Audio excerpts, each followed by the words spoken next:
धरती से 300 किलोमीटर की दूरी पर स्थापित स्पेस स्टेशन की यात्रा की चाहत लोगों में आज बढ़ी है। अंतरिक्ष से अपनी धरती को देखना भला किसमें उत्सुकता नहीं जगाएगा। 3 अप्रैल 1984 को भारत के प्रथम अंतरिक्ष यात्री स्क्वाड्रन लीडर राकेश शर्मा ने जब अंतरिक्ष से अपनी धरती को पहली बार देखा था तो उनका अनुभव बेहद चौंकाने वाला रहा।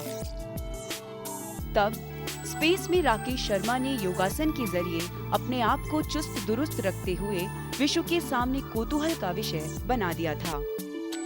ड्यूरिंग द स्पेस फ्लाइट हमें आधे घंटे का वक्त दिया हुआ है। हमने 5 आसन चुने हैं। सोवियत वैज्ञानिकों की मदद से तब रेडियो ब्रिज के जरिए तत्कालीन प्रधानमंत्री श्रीमती इंदिरा गांधी से राकेश शर्मा का संवाद इतिहास के स्वर्णिम पन्नों में दर्ज है। आपके कार्य का बहुत बड़ा महत्व है। इससे बाह्य अंतरिक्ष के रहस्य खुलेंगे और हमारी धरती के पर्यावरण पर उसका सीधा प्रभाव पड़ेगा।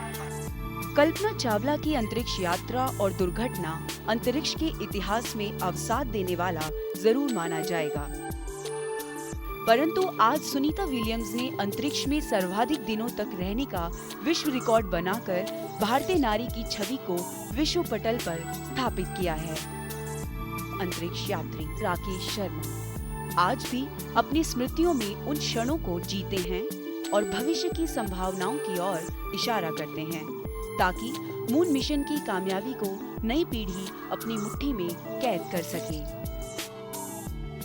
ये अजब संयोग है कि 23 वर्ष पूर्व 3 अप्रैल 1984 को अंतरिक्ष में पहले अंतरिक्ष भारतीय यात्री राकेश शर्मा पहुंचे थे और उन्होंने तत्कालीन प्रधानमंत्री श्रीमती इंदिरा गांधी से बातचीत की थी। और एक अजब संयोग ये भी माना जाएगा कि उसके ठीक 23 वर्ष पहले यूरी गांगरिन ने भी जब अंतरिक्ष में वो पहुंचे थे तो उन्होंने ये शुभकामनाएं दी थी कि एक न एक दिन भारत का कोई अंतरिक्ष यात्री अंतरिक्ष में पहुंचेगा। और आज ये भी एक अजब संयोग माना जाएगा कि 23 वर्ष बाद, यानी कुल 46 वर्ष बाद सुनीता विलियम्स अंतरिक्ष में पहुंची और सफलतापूर्वक अपनी अंतरिक्ष यात्रा करके वापस लौटी। आज हमारे बीच वो राकेश शर्मा विशेष रूप से बातचीत करने के लिए मौजूद हैं। राकेश शर्मा जी, आपका बहुत बहुत स्वागत है। देशवासियों की तरफ से और अपने दूरदर्शन परिवार की तरफ से बातचीत करते हुए हम आपको अपने अतीत में ले जाना चाहते हैं कि जब आप अंतरिक्ष में पहली बार जब पहुंचे थे और तत्कालीन प्रधानमंत्री श्रीमती इंदिरा गांधी से आपने बातचीत की थी, वो वाकया वो कैसा था, किस तरह का था? आप अंतरिक्ष में बोल रहे थे, अंतरिक्ष से सारी दुनिया को देख रहे थे और यहाँ हमारी प्रधानमंत्री बैठी थी, तो मैं चाहता हूँ कि आप उसको कुछ बताएं। जब मैं गया था अंतरिक्ष में उस समय मैं एयरफोर्स का अफसर था और मेरा रैंक स्क्वाड्रन लीडर था। तो उसके बाद फ्लाइट के बाद मैं वापस अपनी एयरफोर्स करियर मैंने फिर से शुरू की और जब मैं रिटायर हुआ, प्रीमेच्योर रिटायरमेंट, तो विंग कमांडर का रैंक लेके रिटायर हुआ। तो जो आप कह रहे हैं कि उस फ्लाइट के समय जो हुआ था वो 1984 में 8 दिन की फ़्लाइट थी और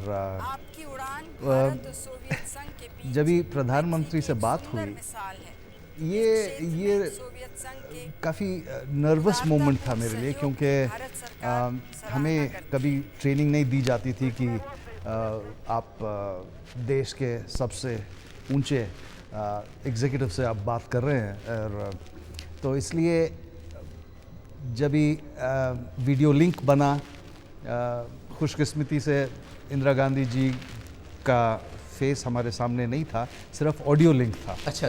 तो इसी वजह से मेरा ख्याल है जब भी उन्होंने पूछा कि वहाँ से भारत कैसे लगता है, तो मैंने बिल्कुल कह दिया कि सारे जहां से अच्छा। और वो इसलिए क्योंकि सारे जहां से अच्छा मोहम्मद इकबाल का जो गाना था, वो जब हम स्कूल में हुआ करते थे, वो तो बिल्कुल नेशनल एंथम की तरह हम गाया करते थे। ऊपर से भारत कैसा दिखता है आपको? जी, मैं बगैर किसी झिझक के कह सकता हूँ कि सारे जहां से अच्छा। भारत को हम देखते हैं नियर अर्थ ऑर्बिट से, और हमारा जो देश है उसमें तरह तरह के रंग हैं, रेगिस्तान है, कोस्ट लाइन है और गेंजेटिक प्लेन हरे बिल्कुल, और माउंटेन्स बिल्कुल जामुनी रंग के दिखाई पड़ते थे उस ऊंचाई से। तो ये दृश्य जब आदमी देखता है और जब कंपेयर करता है बाकी जगह से जिसके हम ऊपर उड़ रहे थे, तो वाकई हमारा जो देश है देखने में बहुत ही सुंदर है अंतरिक्ष से। तो इसलिए बिल्कुल जो मेरा जवाब निकला था वो सारे जहां से अच्छा। यानी वो मूल मंत्र जो है आपके जहन में गूंजा, जो राष्ट्रीयता का, राष्ट्रीय भावना का जो प्रतीक बन गया था और आज भी बना हुआ है। बिल्कुल बिल्कुल, ये तो मैं कहूँगा कि हमारा जो देश है बिल्कुल यूनिक देश है। कई कल्चर्स, कई लैंग्वेजेस और सब जुड़े हुए हैं हम एक दूसरे से। तो इतनी सदियों पुरानी सभ्यता है हमारी, और मेरा तो ख्याल है कि पूरे दुनिया को हम मिसाल दे सकते हैं कैसे इकट्ठे रहते हैं हम। जब आपने श्रीमती गांधी से बातचीत की, उस समय बातचीत करते वक्त जो क्षण थे, आप अंतरिक्ष में बैठे थे, इधर श्रीमती गांधी थी, आपने जैसा कि बताया कि तब रेडियो ब्रिज से जुड़े हुए थे आप, लेकिन दृश्य नहीं था कि आप इंदिरा गांधी जी से बात कर रहे हैं। तो उस क्षण में आप क्या महसूस कर रहे थे? मैं यही महसूस कर रहा था कि कितना खुशकिस्मत हूँ मैं कि इतने बड़े देश में इतने लोगों के बीच से सिलेक्शन हुई। तो मैं वाकई बड़ा ही लकी रहा हूँ कि मुझे ये मौका मिल रहा है। नियर अर्थ ऑर्बिट से मैं पहला भारतीय देख पा रहा हूँ कि और वैज्ञानिक काम कर रहा हूँ, और मैंने अपने आप को बहुत ही खुशकिस्मत समझा। स्क्वाड्रन लीडर राकेश शर्मा, सारे राष्ट्र का ध्यान आपके तरफ है और हम सब आपको बधाई देते हैं। यह एक ऐतिहासिक कदम है।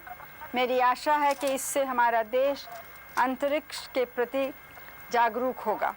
भारत के नागरिक होने के नाते आपको धन्यवाद देता हूं, और मेरे क्रू मेंबर्स भी मेरे साथ आपको धन्यवाद देते हैं। मैं उस समय यही चाहता था कि जो मेरा एक्सपीरियंस है, किसी तरह मैं इस एक्सपीरियंस को अपने देशवासियों के साथ बांट लूं।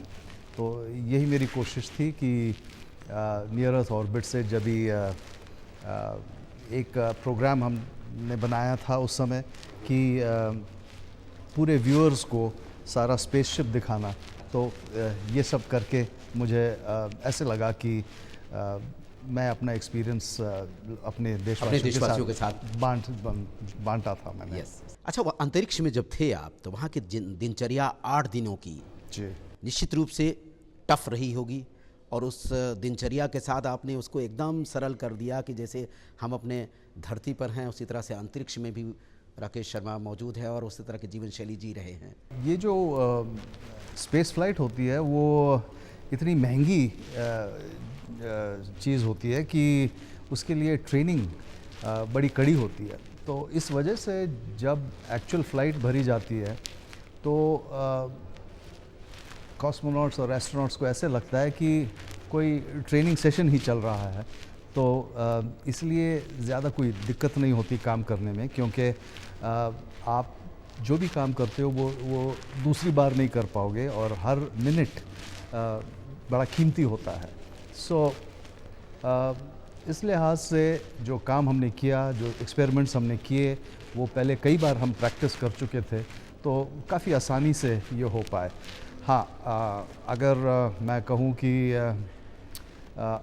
एट ए पर्सनल लेवल आदमी चाहता था कि अगर कुछ फ्री टाइम मिल जाए तो फिर बैठ के लाइक अ टूरिस्ट अपनी विंडो से, पोर्ट होल से देख के अगर वो समय मिला होता ताकि दृश्य को अच्छी तरह से एंजॉय कर पाए आदमी, उसके लिए ज़रा समय कम था।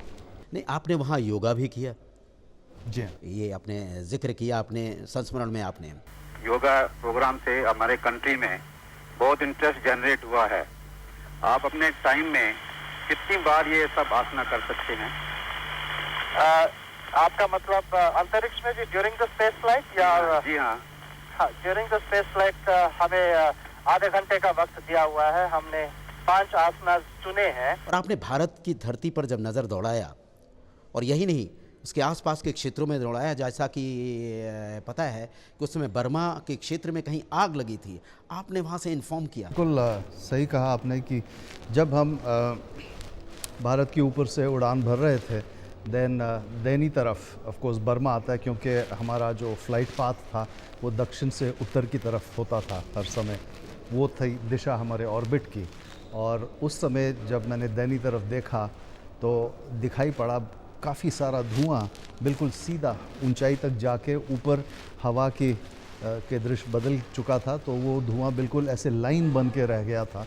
और फिर मैंने रिपोर्ट किया था कि ऐसे लग रहा है कि यहाँ कोई आग लगी हुई है। और उन्होंने फिर पता लगाया, फिर हमारे जो पोजीशन मार्क की और वहाँ से देख के पता लगाया कि ये बर्मा में आग थी, और वाकई में वहाँ के फॉरेस्ट में आग लगी हुई थी। जी आज 23 वर्षों बाद, इसके पहले तो कल्पना चावला भी अंतरिक्ष में पहुंची, जी हाँ। लेकिन दैवयोग था कि वो सफल नहीं हो सकी। वो 23 वर्षों बाद आपकी यात्रा के सुनीता विलियम्स वहाँ पहुँच गई, और वहाँ यात्रा करके 6 महीने की यात्रा के बाद वापस धरती पे आई। तो आज अपनी इस अंतरिक्ष यात्रा को में जो आपको सफलता मिली थी, और इन 23 वर्षों में इस अंतरिक्ष की तरक्की को आप कहाँ तक आप देखते, किस तरह से देखते हैं? मैं इसी तरह से देखता हूँ कि हर समय ऐसे होता है कि जो पहला बंदा जाता है वो, अगर मुझे पूछा जाए कि क्या ये सही था कि एक स्पेस फ्लाइट के बाद ये सारा सिलसिला बंद हो गया, तो मैं कहूँगा नहीं, इसको जारी रखना चाहिए था। खैर वो हुआ नहीं। सुनीता विलियम्स की जो उड़ान थी वो तो कई ज़्यादा थी, 6 महीने उन्होंने वर्ल्ड रिकॉर्ड बनाया, तो रियली उसका मुकाबला हो नहीं सकता। मेरी जो उड़ान थी वो 8 दिन की थी केवल, और उस समय as per the agreement between Soviet union और भारत के बीच, तो उसके तहत जो भी साइंटिफिक कंटेंट था उस मिशन का वो रियलाइज़ हो पाया था। एक बात और आती, यूरी गागरिन जब पहली बार गए थे अंतरिक्ष में, जब पहुँचे वो, तो उन्होंने ये शुभकामना भी तो दी थी कि एक न एक दिन जो भारत का कोई अंतरिक्ष यात्री यहाँ पहुँचेगा और उड़ान भरेगा और यहाँ अंतरिक्ष का पहला भारतीय कहलाएगा। तो उस अपने विश्व यात्री के बारे में सोचते हुए और आज के क्षण से आज कैसा महसूस करते हैं, क्या कहना चाहेंगे? वेल, यूरी गागरिन तो खैर सबसे पहले थे, और वाकई में उनको सारा ऑनर मिलना चाहिए, क्योंकि मैं समझ सकता हूँ कि जब उनके दिमाग में क्या गुजरती होगी जब वो तैयार थे लॉन्च के लिए।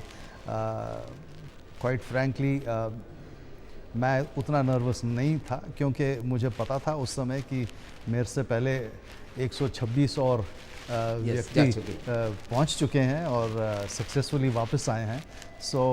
पर गागरिन ने जो किया वो बिल्कुल ऊपर दर्जे का था। आप जब अंतरिक्ष में पहुंचे आज इतने वर्षों बाद, भारत को एक तरक्की की नज़र से जब आप देखते हैं कि भारत विकास यात्रा में कहां से कहां तक पहुंच रहा है, हर क्षेत्र में, किसी भी क्षेत्र में आप नज़र दौड़ाइए, चाहे अंतरिक्ष का क्षेत्र हो, चाहे दूसरे अन्य क्षेत्र हों, उसमें आपको क्या नज़र आता है? किस तरह से देखते हैं कि भारत की जो यात्रा आज़ादी के बाद से आरंभ हुई थी, आज कहाँ तक इन 60 वर्षों में हम पहुँचे हैं? अगर मैं देखूं केवल स्पेस में, मैं कहूँगा कि हमारा जो भी कुछ भारत का काम रहा है स्पेस टेक्नोलॉजी में, बहुत ही सफल रहा है, क्योंकि ये तो मानी हुई बात है और दुनिया के सारे एक्सपर्ट्स ये मानते हैं कि पूरे दुनिया का सबसे सक्सेसफुल और सबसे सस्ता स्पेस प्रोग्राम भारत का है। और मेरा ख्याल इसके लिए पूरी क्रेडिट जानी चाहिए विक्रम साराभाई को और उनके टीम को और इसरो के जो सारे वैज्ञानिक हैं इतने सालों में। उन्होंने विक्रम साराभाई जी ने ये कहा कि जो भी हम करेंगे स्पेस के एरिया में, उसके जो फ़ायदे हैं वो कॉमन मैन तक पहुंचने चाहिए, और वाकई वही हुआ है। इसी की बदौलत हमारी टेलीविज़न, हमारे टेलीफोन्स, आजकल टेलीमेडिसिन चल रहा है, ऊपर से रिमोट सेंसिंग का इतना मटेरियल और इन्फॉर्मेशन हमें आ रही है, और इस सब के फ़ायदे सबको हो रहे हैं। तो इसके बाद अभी इसरो सोचने लगा है कि इसको आगे बढ़ाया जाए। तो जैसे ही हमने जैसे एंटार्क्टिका में इन्वेस्ट किया है फ्यूचर के लिए, भविष्य के लिए जी। तो मैं कहता हूँ कि स्पेस में जो है हम काफ़ी मतलब आगे निकल चुके हैं, नॉट कंपेयर टू बाकी Any देशों other- के साथ, yes, yes. Other developed Nations. मगर जो भी कुछ हमने किया है इन 60 वर्षों में बहुत ही अच्छा किया है, बहुत ही सफल प्रोग्राम रहा है हमारा स्पेस का। ये अभी जो अब मून मिशन की भी तैयारी चल रही है चंद्रमा पर पहुंचने की, तो आप उस संकल्प की तरफ क्या कहना चाहेंगे? देखिए मैं वही कहना चाहूँगा कि जैसे हमने एंटार्क्टिका में पैसे लगाए हैं, जैसे हमारे वैज्ञानिक एंटार्क्टिका में हैं, उसी तरह मून को भी हमें कॉलोनाइज़ करना पड़ेगा, क्योंकि रिसोर्सेज जो हैं हमारे धरती पे, जैसे गांधी जी कहा करते थे कि the earth can provide for everybody's need but not everybody's greed. So consumption बढ़ती जाएगी, अर्थ के रिसोर्सेज लिमिटेड हैं और हमें कोई दूसरा घर ढूंढना पड़ेगा। तो घर का मतलब सिर्फ रिसोर्स के एंगल से, सो सबसे पहले ये होगा कि मून कॉलोनाइज होगा, और उसके बाद वहाँ पे मटेरियल्स मिलेंगे, माइनिंग मिलेगी, वहाँ से एनर्जी ट्रांसफ़र की जाएगी धरती की ओर, और वो एक प्लेटफॉर्म बन जाएगा जहाँ से आप डीप स्पेस मिशंस लॉन्च कर सकोगे मार्स के लिए। सो ये मैं समझता हूँ कि जो हम मून की तैयारी कर रहे हैं ये बिल्कुल ज़रूरी है, और मेरे को पूरी उम्मीद है कि हम उसमें भी सक्सेसफुल रहेंगे। इन वर्षों में उन नेताओं को याद करते हुए जिनकी संततियां हैं हम सब, जिनकी देन है हम सब, और इसको आगे बढ़ा रहे हैं, आप उस नज़रिए से भारत को भविष्य के रूप में किस रूप में आप देखते हैं, क्या आंकते हैं? मैं समझता हूँ कि अगर हम देखें कि हमारी हिस्ट्री क्या रही है इतने सालों से, जैसे हमारी सभ्यता है, मैं तो कन्विंस्ड हूँ कि अगर इस दुनिया को कोई भी कंट्री लीडरशिप दे सकती है from a moral stand point, वो भारत ही हो सकता है। तो इसीलिए जो अगली ट्रीटीज़ बनेंगी सपोज़ मून के ऊपर, कि उसके जो रिसोर्सेज बांटे जाएंगे, किस तरह वो रिसोर्सेज को बांटना होगा, ये अच्छी बात होगी कि भारत का भी उसमें एक नाम जुड़ेगा और भारत इंश्योर करेगा कि ये इक्वल डिस्ट्रीब्यूशन हो।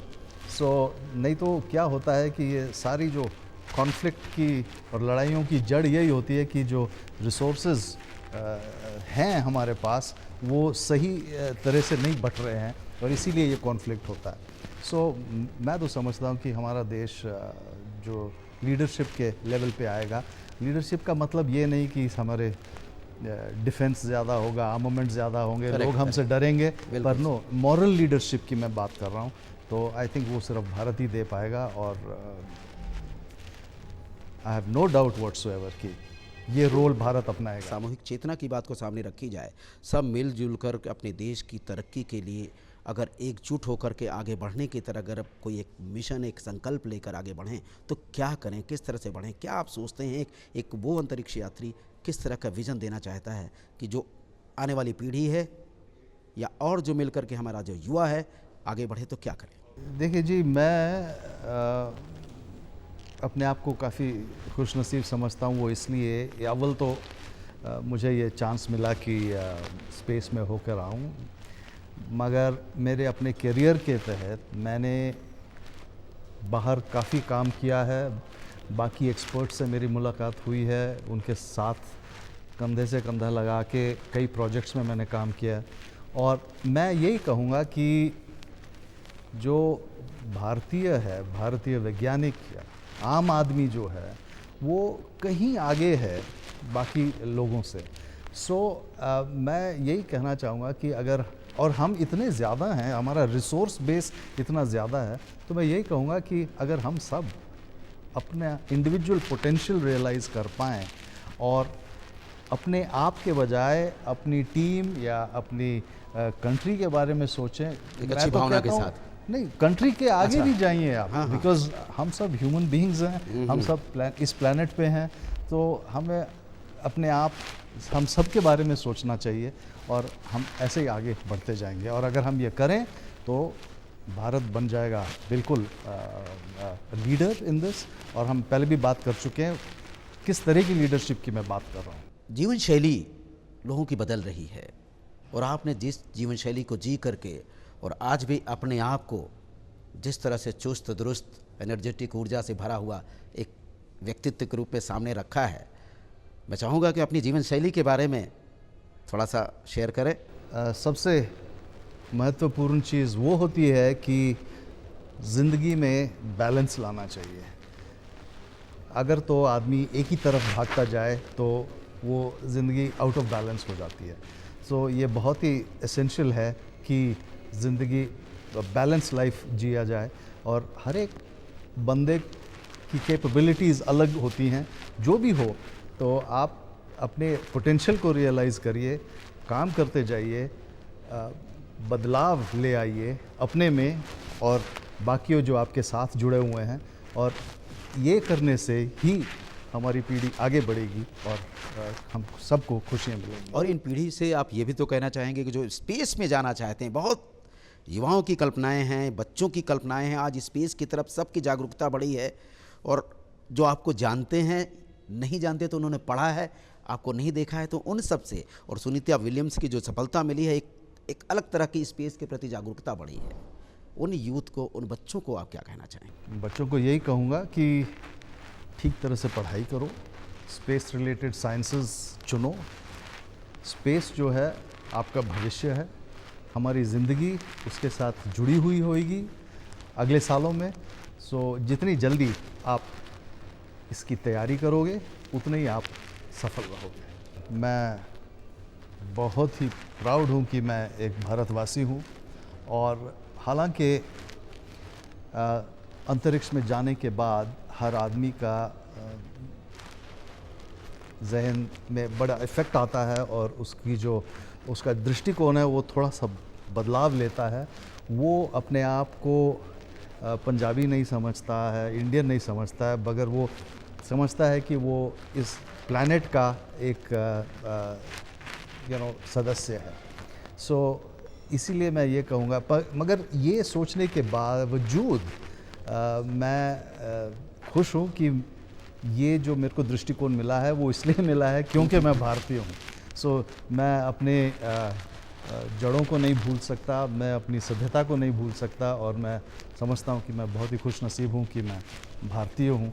और ये मेरे कोई शक नहीं कि आगे की जो दुनिया की लीडरशिप हमारे देश को मिलेगी। इकबाल का वो जो शेर अगर एक बार पढ़ते हुए अगर इसका समापन हो तो और भी अच्छा रहेगा। सारे जहां से अच्छा हिंदुस्तान हमारा, हम बुलबुलें हैं इसकी, ये गुलसिता हमारा हमारा।